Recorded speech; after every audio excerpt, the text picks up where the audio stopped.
Bem, vamos continuar então a nossa conversa sobre cultura e conflitos culturais. Nós temos aqui agora dois conceitos que são importantes para compreendermos a relação que se estabelece entre culturas diferentes, seja entre sociedades com culturas diferentes, grupos sociais com culturas diferentes, indivíduos com culturas diferentes. Nós temos duas possibilidades que decorrem desse encontro.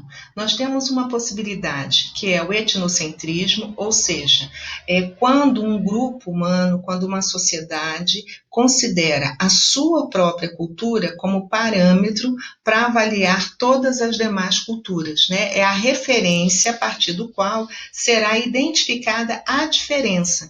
E não se trata apenas da identificação da diferença, mas da hierarquia entre essas diferenças, de tal forma que os traços culturais que forem diferentes dos traços culturais desta sociedade que se percebe, né, que se considera como referência, o que for diferente vai ser avaliado de forma hierárquica, ou como melhor ou como pior, né? Então, as diferenças elas vão resultar em apreciações, em valorações, que vão classificar como melhores ou piores.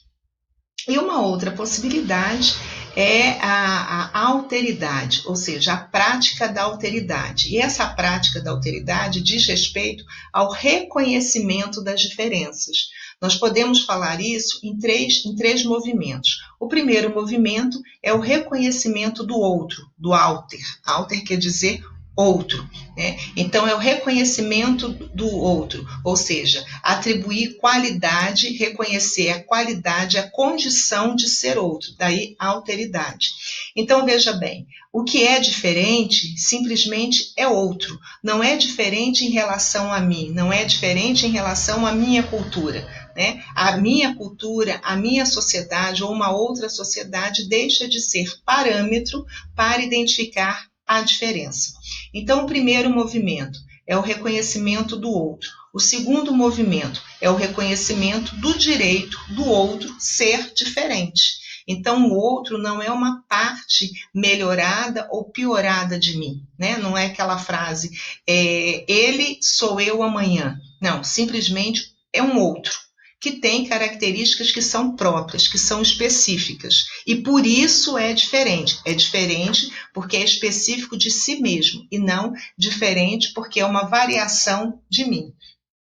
E o terceiro movimento diz respeito, quer dizer, fala do respeito ao direito do outro ser diferente, que podemos traduzir como o direito à diferença. E esse direito à diferença, ele é inquestionável, né? Não é uma questão de concordar, não é uma questão de aceitar, é simplesmente reconhecer que a diferença independe da minha vontade. Independente de eu gostar ou concordar, existe.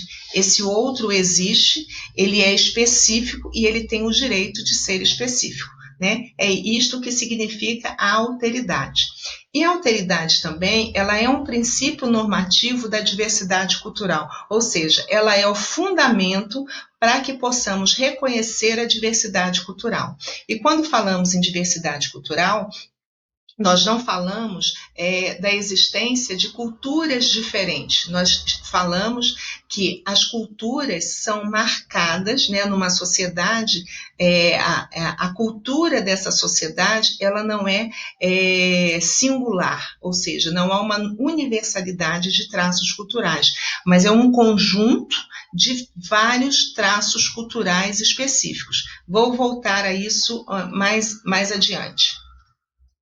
Aqui, diversidade cultural, conjunto formado pelas diferenças. Quando nós falamos, por exemplo, no Brasil, no estado de Minas Gerais, nós não podemos simplesmente falar em cultura brasileira ou em cultura mineira, porque o que vai caracterizar a cultura brasileira é um conjunto formado pelas diferentes culturas existentes no Brasil.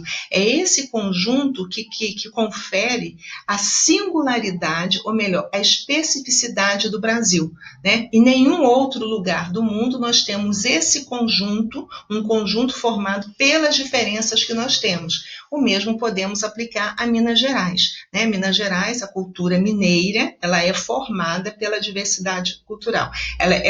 Chamamos de cultura mineira, a bem da verdade, é um conjunto de várias diferenças culturais, né? De traços culturais que são diferentes, né? Eles são diferentes na sua forma, eles são diferentes também no seu conteúdo, no seu significado.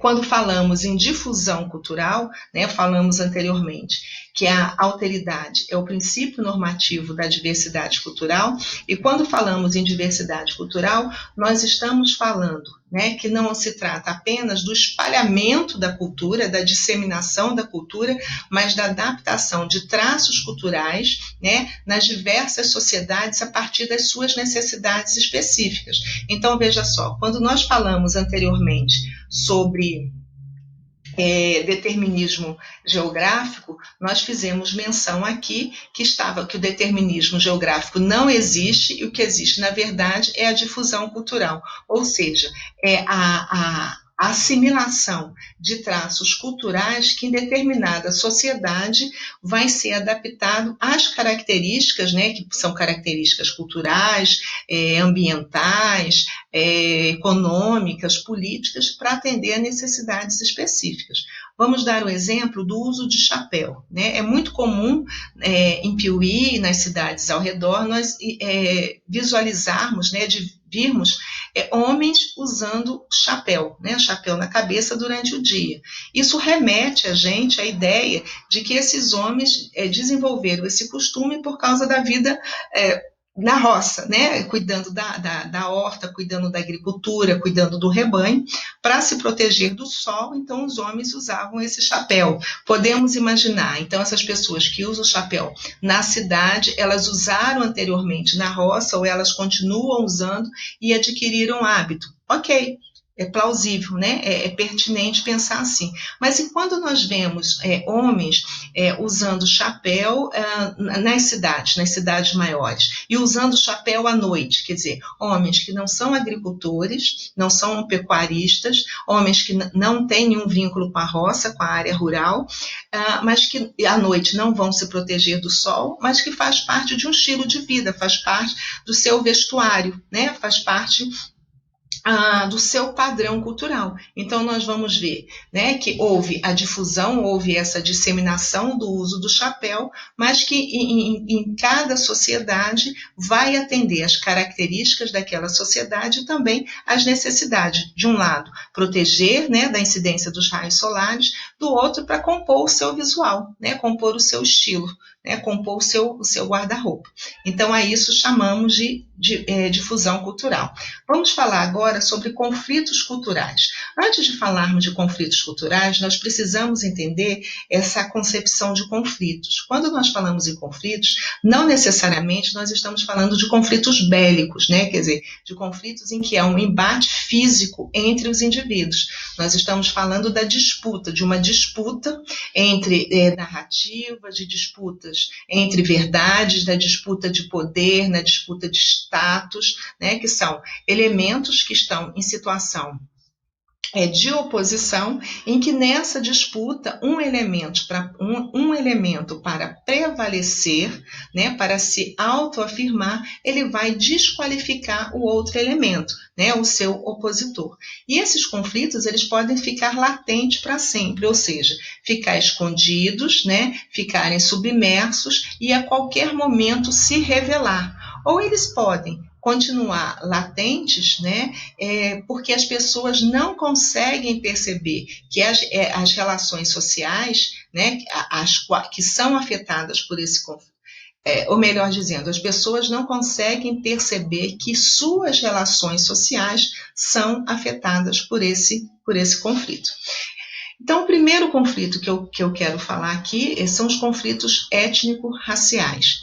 Então, veja bem, o simples fato de admitir, de conceber, de acreditar, de afirmar a existência de raças, ou seja, de grupos humanos que são diferenciados por conta, né, devido às suas características biológicas, então essa diferenciação, que é uma diferenciação diferente do que acontece na alteridade, né, em que o outro ele tem o direito de ser outro. Mas aqui é uma diferenciação que tem por objetivo hierarquizar esses grupos humanos. Então, isto já sinaliza a existência de um conflito.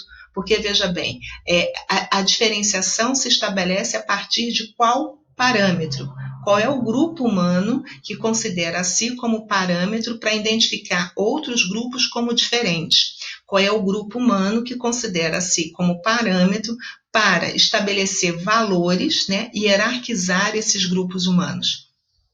Então, nós temos aqui uma situação de conflito, que muitas vezes ele se mantém escondido, mas ele não deixa de existir nessa concepção e na disseminação, né, no espalhamento, vamos dizer assim, dessa concepção.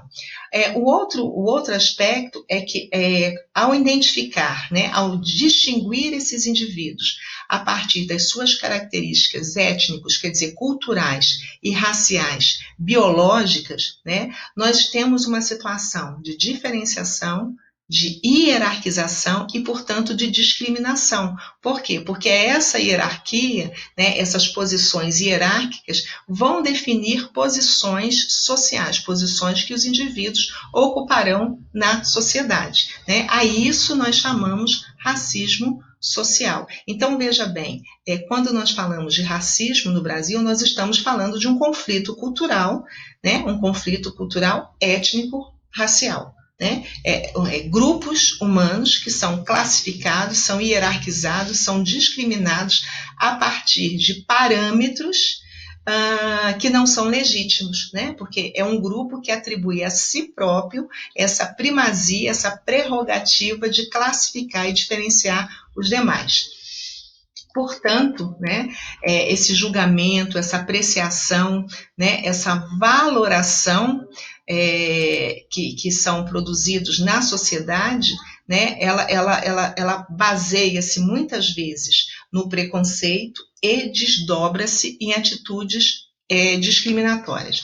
Mas vocês podem perguntar, mas não existe base para isso? De fato, os seres humanos, né, a espécie humana, ela não apresenta diferenças. Eu vejo ao meu lado uma pessoa diferente de mim, né? Quer dizer, com traços aparentes que são diferentes de mim. Sim, é verdade.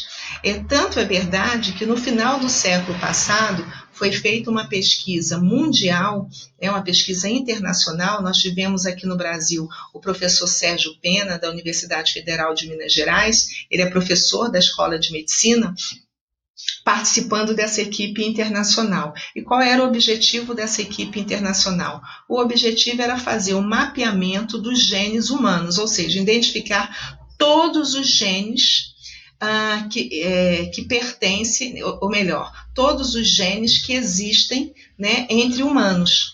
Então, são 25 mil genes e nós somos resultado das várias combinações entre esses genes.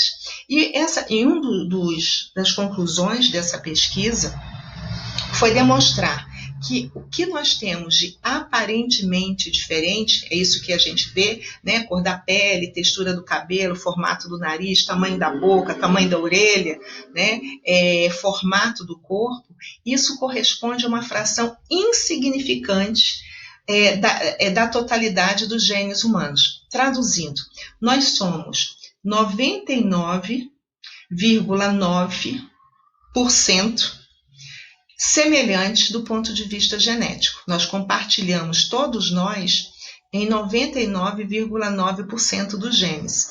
A nossa diferença está aqui no 0,005% da nossa genética. E é esse percentual, né, é essa porcentagem que vai definir os nossos traços físicos.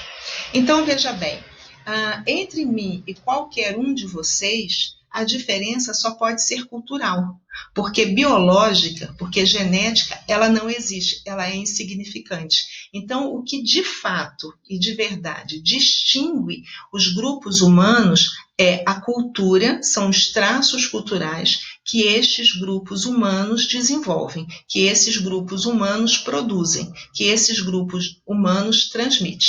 Né? Então, a gente consegue perceber uma espécie de conflito que está presente na nossa sociedade, mas que para esse conflito não existe qualquer justificativa plausível, a não ser, né, os preconceitos, a incidência de preconceito que vão resultar na discriminação de um grupo social por outro grupo social. Eu vou interromper esse vídeo para continuar na terceira parte.